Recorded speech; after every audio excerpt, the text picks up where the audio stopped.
নমস্কার বন্ধুরা, welcome to cricket and football hub. তো বন্ধুরা, এই ভিডিওতে তোমাদের মধ্যে বেশ কয়েকটা গুরুত্বপূর্ণ আপডেট নিয়ে আলোচনা করার আছে, সেহেতু এই ভিডিওটা একটুও না স্কিপ করে তোমাদের পুরোটা দেখার অনুরোধ থাকলো।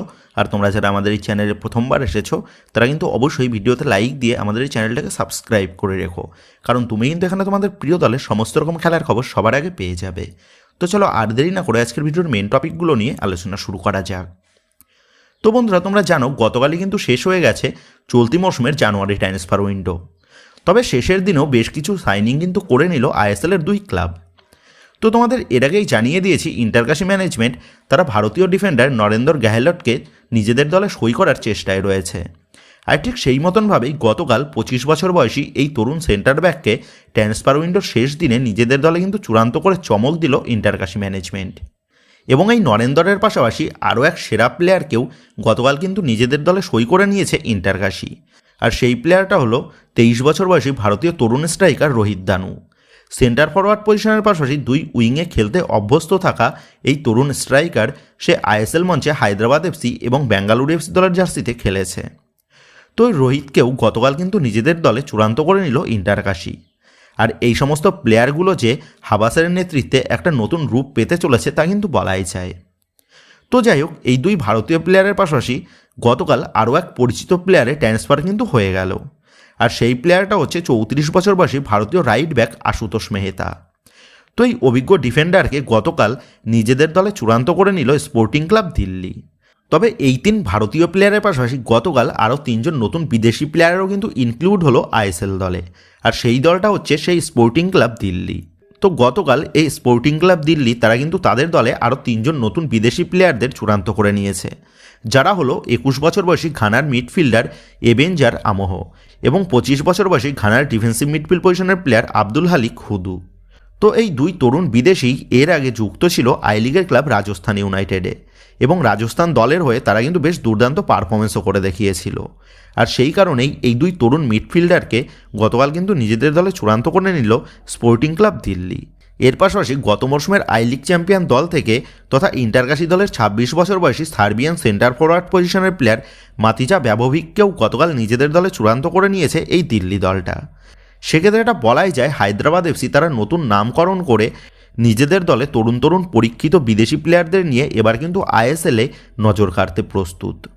সেক্ষেত্রে এই স্পোর্টিং ক্লাব দিল্লি তারা অভিষেক মরশুমেই আইএসএলে কেমন পারফরমেন্স করে সেই দিকে কিন্তু আমাদের নজর থাকবে। সো এবার আইএসএলের বিষয় নিয়ে কথা বললে তোমরা জানো চলতি মরশুমে আইএসএলে রেলিগেশন নিয়ে একটা প্রস্তাব দেওয়া হয়েছিল ফেডারেশন এবং সুপ্রিম কোর্টের তরফ থেকে। তবে গতকাল আইএসএলের সমস্ত ক্লাবগুলোর তরফ থেকে জানানো হয়েছে আগামী 3 থেকে 5 বছর যেন আইএসএলে কোনো রেলিগেশন না থাকে। আর এই মর্মেই গতকাল স্পোর্টস মিনিস্ট্রির কাছে একটা চিঠি পাঠানো হয়েছে আইএসএলের সমস্ত ক্লাবগুলোর তরফ থেকে। আর এমন দাবির পেছনে ক্লাবগুলো যে যুক্তিগুলো দিয়েছে তা হলো, ক্লাবগুলো জানিয়েছে তাদের ক্যাপিটাল স্ট্যাবিলিটির জন্য ন্যূনতম 3 থেকে 5 বছর লাগবে। আগামী 3 থেকে 5 বছরের মধ্যে তারা একটা ভালো ফিনান্সিয়াল পার্টনারের সাথে যুক্ত হয়ে লিগে পূর্ণ শক্তিশালীভাবে পার্টিসিপেট করতে পারবে, যার ফলে আগামী অন্তত 5 বছর যেন লিগে কোনোরকম অবনমন না রাখা হয় তেমনটাই তারা জানিয়েছে। এর পাশাপাশি ক্লাব জোটগুলো এমনটাও জানিয়েছে ভারতীয় ফুটবলের একটা দীর্ঘ রোডম্যাপ তৈরি না হলে একাধিক মরশুম এই মরশুমের মতনভাবেই জগাখিচুড়িভাবে লিগ পরিচালনা হবে, যার ফলে লিগে কিন্তু একাধিক দল তারা তাদের শক্তিশালী দল গঠন করতে ব্যর্থ হবে। সেক্ষেত্রে লিগও কিন্তু স্বচ্ছতার সাথে কম্পিটিটিভ হবে না।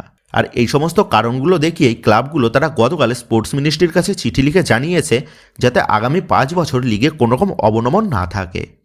তো তোমরা জানো লিগের বর্তমান দলগুলির মধ্যে মোহামেডান স্পোর্টিং, পাঞ্জাব এফসি এবং ইন্টারকাশি এই 3 দল তারা আই লিগ চ্যাম্পিয়ন হয়ে প্রমোশন পেয়ে আইএসএলে মুভ করেছে। সেক্ষেত্রে দেশের সর্বোচ্চ লিগে যদি শুধুমাত্র প্রমোশন থাকে কিন্তু কোনোরকম রেলিগেশন না থাকে তাহলে কি আদতেও লিগ কখনোই কম্পিটিটিভভাবে কমপ্লিট হবে? কারণ যদি লিগে অবনমন না থাকে তাহলে কিন্তু পয়েন্টস টেবিলের নিচের দিকে থাকা দলগুলি তারা কখনোই লিগকে সিরিয়াসভাবে নেবে না, কারণ তারা জানে পয়েন্টস টেবিলের শেষে থাকলেও রেলিগেশন নেই। সেক্ষেত্রে যদি আইএসএলকে কম্পিটিটিভভাবে কমপ্লিট করতে হয় তাহলে কিন্তু আইএসএলে প্রমোশনের পাশাপাশি রেলিগেশন রুলসটাও কিন্তু চালু করা বাধ্যতামূলক। তবে সেটা এই মরশুমে সম্ভব নয়, কিন্তু আগামী মরশুম থেকে যদি আবারও আইএসএল আগের মতনভাবেই অনুষ্ঠিত হয় তাহলে আগামী মরশুম থেকে যেন রেলিগেশন চালু করা হয় আইএসএলে। তো বন্ধুরা, এই রেলিগেশনের বিষয়ে তোমাদের কি মতামত তা কিন্তু অবশ্যই নিচে কমেন্ট করে জানিয়ে দিও। সো এবার নেক্সট আপডেটগুলো ইস্টবেঙ্গলকে নিয়ে। তো বন্ধুরা, তোমাদের দুদিন আগের ভিডিওতেই জানিয়ে দিয়েছিলাম ইস্টবেঙ্গল ম্যানেজমেন্ট তারা চাইছে এই মরশুমে নিজেদের আর্থিক খরচ কিছুটা কমাতে তাদের হোম গ্রাউন্ড হিসাবে যুব ভারতীর পরিবর্তে কিশোর ভারতীতে ম্যাচগুলো খেলতে। ইনভেস্টর এবং ক্লাবের কিছু কর্মকর্তাদের এমন প্রস্তাব থাকলেও ক্লাবের কয়েকজন কর্মকর্তা এই সিদ্ধান্তে সেই সময় কিন্তু সহমত পোষণ করেনি। তবে বর্তমানে দাঁড়িয়ে যেমনটা জানা যাচ্ছে, ক্লাবের সমস্ত কর্মকর্তা তারা কিন্তু মিলিত সম্মতিতে সিদ্ধান্ত নিয়েছে তারা এই মরশুমে কিশোর ভারতী থেকে নিজেদের হোম ম্যাচগুলো খেলবে। তো তোমরা জানো, বাংলার আরেক প্রধান তথা মোহামেডান স্পোর্টিং তারা কিন্তু তাদের হোম গ্রাউন্ড হিসাবে এই মরশুমে স্থির করেছে জামশেদপুরে। আর এই মোহামেডান স্পোর্টিংয়ের সাথে ইস্টবেঙ্গলের ম্যাচ রয়েছে অ্যাওয়ে ম্যাচ। তবে ইস্টবেঙ্গল ম্যানেজমেন্টের তরফ থেকে সিদ্ধান্ত নেওয়া হয়েছে যাতে মোহামেডান স্পোর্টিংয়ের বিরুদ্ধে ওই ম্যাচটা জামশেদপুরে না খেলে কিশোর ভারতীতে অনুষ্ঠিত করা যায়। ইভেন এই ম্যাচের সমস্ত খরচও কিন্তু ইস্টবেঙ্গল তারা বহন করতে রাজি হয়েছে। তো দেখো, এই চলতি মরশুমে ইস্টবেঙ্গলের 13টা ম্যাচের মধ্যে 9টা ম্যাচই কিন্তু তারা পেয়েছে হোম ম্যাচ। কিন্তু লাল হলুদ ম্যানেজমেন্ট চাইছে এই 9টা ম্যাচের পাশাপাশি আরও একটা ম্যাচ, অর্থাৎ 13টা ম্যাচের মধ্যে 10টা ম্যাচই তারা হোম ম্যাচ খেলতে, যেটা কিন্তু এই মরশুমের লিগে একটা বড় অ্যাডভান্টেজ হতে পারে ইস্টবেঙ্গলের জন্য। কারণ হোম গ্রাউন্ডে অলওয়েজ হোম টিমের অ্যাডভান্টেজটাই কিন্তু বেশি হয়ে থাকে। সেক্ষেত্রে শেষ পর্যন্ত এসে 21শে মার্চ মোহামেডান স্পোর্টিংয়ের বিরুদ্ধে এই মিনি ডার্বি কোথায় অনুষ্ঠিত হয় এখন কিন্তু সেটাই দেখার বিষয় হবে। তো যাই হোক, এবার নেক্সট আপডেটটা বেরিয়ে আসছে ইস্টবেঙ্গলের স্পন্সর নিয়ে। তো তোমরা জানো, দীর্ঘ বেশ কয়েক মরশুম ধরে ইস্টবেঙ্গলের মেন ইনভেস্টর হিসাবে নিযুক্ত রয়েছে ইমামি। ইমামির আন্ডারে ইস্টবেঙ্গল তারা একাধিকবার ভালো মানের দল গঠন করলেও সুপার কাপ ছাড়া আর কোনো ট্রফির কিন্তু দেখা পায়নি লাল হলুদ ব্রিগেড। যার ফলে বর্তমানে দাঁড়িয়ে যে বিগ ব্রেকিং আপডেটটা প্রকাশ্যে এসেছে তা হলো, যদি এই চলতি মরশুমে ইস্টবেঙ্গল তারা আইএসএলে সফলতা পায় তাহলেই আগামীতে ইমামি তারা ইস্টবেঙ্গলের সাথে কন্টিনিউ করবে। আর যদি এই সিজনেও সফলতার দেখা না পাওয়া যায় তাহলে আগামী মরশুম থেকে ইমামি আর তারা ইস্টবেঙ্গলে ইনভেস্টমেন্ট করবে না। সেক্ষেত্রে দুই পক্ষের চুক্তি ছিন্ন করার একটা বড় আপডেট কিন্তু এই মুহূর্তে প্রকাশ্যে এসেছে। যার ফলে চলতি মরশুমে ইস্টবেঙ্গলের সফলতার পেছনে অনেকটাই কিন্তু নির্ভর করে আছে আগামী মরশুমে ইমামি তারা ইস্টবেঙ্গলে ইনভেস্টমেন্ট করবে কি করবে না। সো এবার নেক্সট আপডেটটা বেরিয়ে আসছে আনোয়ার আলীর কেস নিয়ে। তো তোমরা জানো, দীর্ঘদিন ধরে ফেডারেশন এবং দিল্লি হাইকোর্টের তরফ থেকে আনোয়ার আলীর কেসের চূড়ান্ত সিদ্ধান্ত জানাতে ব্যর্থ হওয়ার কারণে মোহনবাগান ম্যানেজমেন্ট তারা আনোয়ার আলীর কেসের দ্রুত নিষ্পত্তির জন্য তারা ক্যাসের দ্বারস্থ হয়েছে এবং বর্তমানে ক্যাসেতে আনোয়ার আলীর কেসটা চলছে। মোহনবাগান ম্যানেজমেন্টের তরফ থেকে ক্যাসেতে আনোয়ার আলীর পাশাপাশি দিল্লি এফসি, ইস্টবেঙ্গল ও ফেডারেশনের বিরুদ্ধে মামলা করা হয়েছে, যার ফলে এই চার পক্ষকেই ক্যাসেতে তাদের লয়ার রাখতে হবে। তো এই পর্যন্ত এতদিন পর্যন্ত আপডেট জানা গেছিল এই আনোয়ার আলীর কেসের বিষয়ে। তবে বর্তমানে দাঁড়িয়ে বিভিন্ন রকম আপডেট থেকে প্রকাশ্যে আসছে, যতদিন না পর্যন্ত আনোয়ার আলীর মামলা নিয়ে ক্যাসেতে কোনোরকম চূড়ান্ত সিদ্ধান্ত জানানো হবে ততদিন পর্যন্ত আনোয়ার আলীকে আইএসএলে খেলতে নাও দেওয়া হতে পারে। অর্থাৎ ক্যাসের চূড়ান্ত সিদ্ধান্ত না আসা পর্যন্ত আনোয়ার আলীকে মাঠের বাইরে থাকার নির্দেশ দেওয়া হতে পারে ক্যাসের তরফ থেকে। তেমনটাই কিন্তু আপডেট এই মুহূর্তে বিভিন্ন রকম জায়গা থেকে উঠে আসছে। আর যদি সত্যি এমনটা হয় তাহলে কিন্তু চলতি মরশুমে আইএসএলে ইস্টবেঙ্গলের ডিফেন্স লাইনের জন্য একটা বড় ধাক্কা হতে চলেছে তা কিন্তু বলাই যায়। যদিও বা এই বিষয়ে এখনও পর্যন্ত ক্যাসের তরফ থেকে অফিসিয়ালিভাবে কোনোরকম আপডেট প্রকাশ্যে আসেনি। সেক্ষেত্রে এই বিষয়ে যদি আগামীতে কনফার্ম আপডেট প্রকাশ্যে আসে তাহলে কিন্তু সেটা অবশ্যই তোমাদের মধ্যে জানিয়ে দেব। সো এবার নেক্সট আপডেটগুলো মোহনবাগানকে নিয়ে। তবে পরবর্তী আপডেটগুলোতে মুভ করার আগে তোমাদের কাছে একটাই অনুরোধ থাকলেও, তোমরা যারা যারা আমাদের এই ভিডিওটা দেখছো কিন্তু এখনও পর্যন্ত আমাদের ভিডিওতে একটা লাইক করোনি বা লাইক করতে ভুলে গেছো, তারা অবশ্যই আমাদের এই ভিডিওতে একটা লাইক করে দিও। আর যারা এখনও পর্যন্ত আমাদের চ্যানেলটাকে সাবস্ক্রাইব করোনি তারা আর কিসের দেরি করছো? রোজ রোজ নিজেদের প্রিয় দলের এমন লেটেস্ট আপডেটগুলো সবার আগে জানার জন্য এখনই আমাদের চ্যানেলটাকে সাবস্ক্রাইব করে আমাদের পরিবারের সাথে যুক্ত হয়ে যেও। তো যাই হোক বন্ধুরা, তোমরা জানো গতকাল ব্যাক টু ব্যাক দুটো প্রস্তুতি ম্যাচ খেলেছে মোহনবাগান দল, যেখানে প্রথম প্র্যাকটিস ম্যাচে মোহনবাগান দল তারা বিবেকানন্দ ফুটবল একাডেমির বিরুদ্ধে 6-0 গোলের ব্যবধানে জয়লাভ করেছে।